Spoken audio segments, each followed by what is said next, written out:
My name's Teresa Gray. I'm curator for special collections. I used to do still help with reference and for the department. I also teach primary source research classes for special collections, and then I've moved recently into acquisitions. So special collections acquires collections through donations, auction houses, and antiquarian booksellers and dealers. The collections I'll be talking about today were purchased over the last year to fill in gaps in our manuscript collections for the Korean and Vietnam War eras. Next slide, please. Thank you. This image shows an example of a website listing for a manuscript collection for sale through an antiquarian seller of books and manuscripts. These listings typically show a few images of items in the collection, contain a lengthy description of the contents, and a brief background history of significant people or events represented in the papers. Interested buyers may contact the dealer with questions about the collection. They may request additional photographs so they can see more of the collection, more samples from the collection. They can also request that the item be placed on hold while arrangements for payment are being made. Once a bookseller or dealer knows the collecting interests of a library, they may add the library to their mailing list for print sale catalogs or emails advertising collections for sale prior to making these collections available on their websites.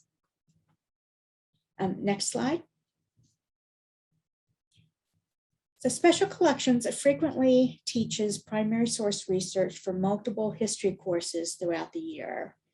While our primary source coverage of World War I and II is sufficient for these classes, we have had very little content on the Korean and Vietnam Wars.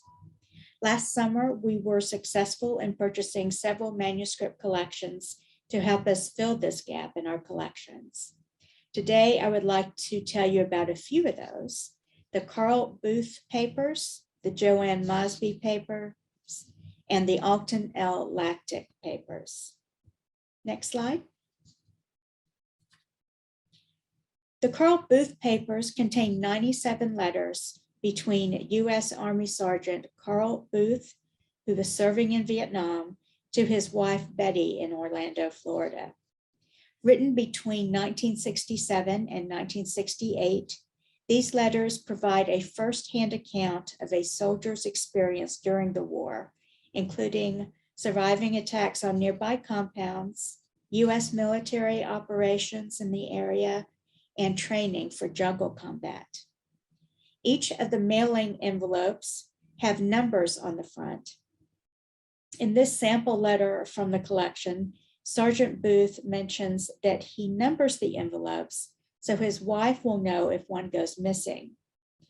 He states that a bag of outgoing mail had gone missing, presumably stolen by the Viet Cong, but that some pieces had been recovered and they were attempting to deliver them. His own correspondence from this theft, letter number 12, is in the collection, so it must have been recovered and delivered to the States successfully. Next slide.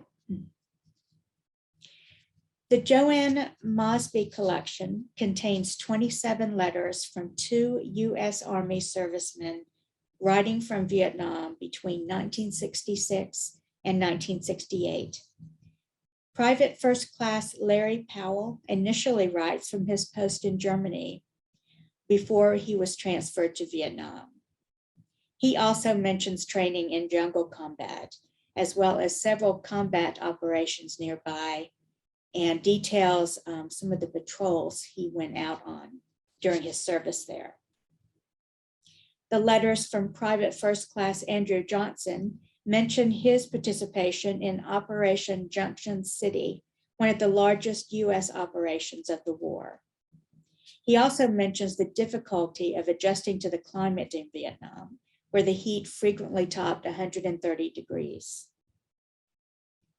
Next slide. The Alton L. Lattig papers contain 403 letters from U.S. Navy serviceman Lattig to his fiancée, Marion Lynn, in Wharton, New Jersey.